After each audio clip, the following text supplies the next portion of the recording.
Assalamualaikum warahmatullahi wabarakatuh. Bapak Ibu guru hebat, perkenalkan saya Siti Lestari, calon guru penggerak angkatan 7 dari SMA Negeri 1 Karanganyar, Kabupaten Demak, Provinsi Jawa Tengah.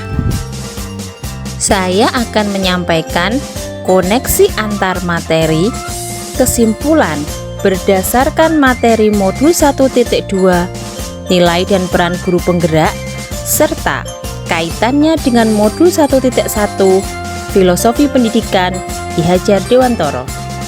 Setelah saya menjalani pembelajaran dari modul 1.1 hingga modul 1.2, hal yang menjadi pembelajaran bagi saya akan coba saya sampaikan dalam model refleksi 4P, yakni peristiwa, perasaan, pembelajaran, dan penerapan ke depan atau rencana. P yang pertama adalah peristiwa.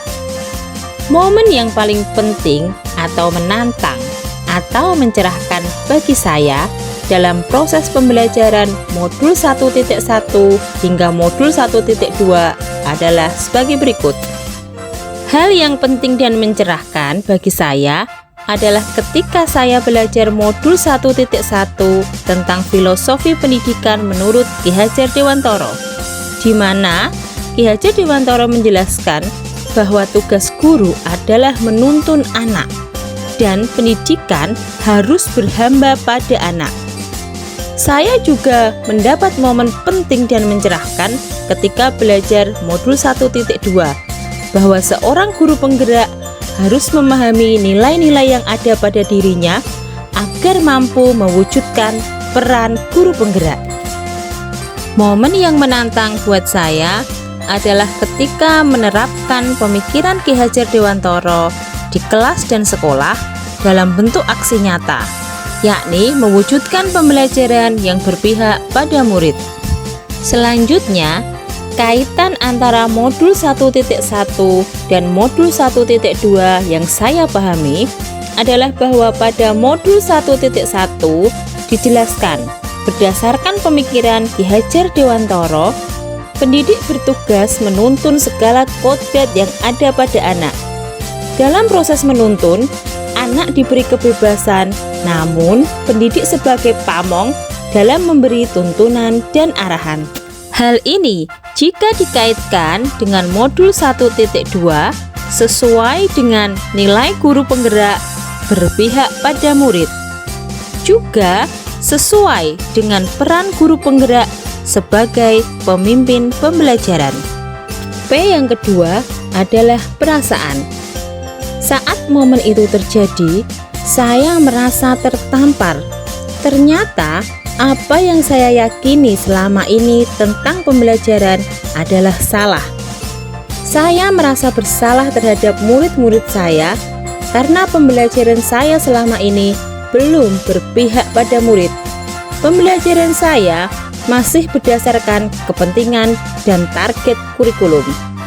Saya merasa saya harus berubah. P yang ketiga adalah pembelajaran. Sebelum momen itu terjadi, dulu saya berpikir bahwa yang pertama, murid harus mencapai KKM yang telah ditetapkan. Kedua, guru merupakan pemilik kuasa dalam pembelajaran di kelas. Kemudian, fokus utama guru dalam pembelajaran adalah menyelesaikan target kurikulum. Selanjutnya, murid ketika diajar harus tenang dan patuh pada perintah guru. Saya juga berpikir untuk tidak perlu melakukan tindakan reflektif, dan saya jarang berkolaborasi dengan guru lain dalam merencanakan pembelajaran. Setelah momen itu terjadi, sekarang saya berpikir bahwa anak harus diajar dan dididik sesuai dengan karakteristik masing-masing. Guru bertugas untuk menuntun anak sesuai dengan kodratnya. Kemudian, pembelajaran yang diberikan kepada anak harus bermanfaat untuk kehidupannya yang disesuaikan dengan perkembangan zaman saat ini. Saya juga berpikir bahwa Permainan dalam pembelajaran diperlukan agar suasana lebih menyenangkan dan tidak membosankan. Selanjutnya, saya perlu berpikir reflektif untuk melakukan segala proses perbaikan dalam pembelajaran. Dan saya memerlukan kolaborasi dengan rekan guru lain untuk merencanakan pembelajaran yang berkualitas. P yang keempat adalah penerapan ke depan atau rencana. Apa pengembangan diri yang sederhana, konkret dan rutin yang dapat saya lakukan sendiri dari sekarang untuk membantu menguatkan nilai-nilai dan peran saya sebagai guru penggerak? Yang pertama, saya akan mengikuti kegiatan pelatihan mandiri yang ada di platform Merdeka Mengajar. Saya juga akan belajar dari jurnal-jurnal pendidikan terkait dengan model pembelajaran yang berpihak pada murid untuk dapat saya terapkan dalam pembelajaran di kelas.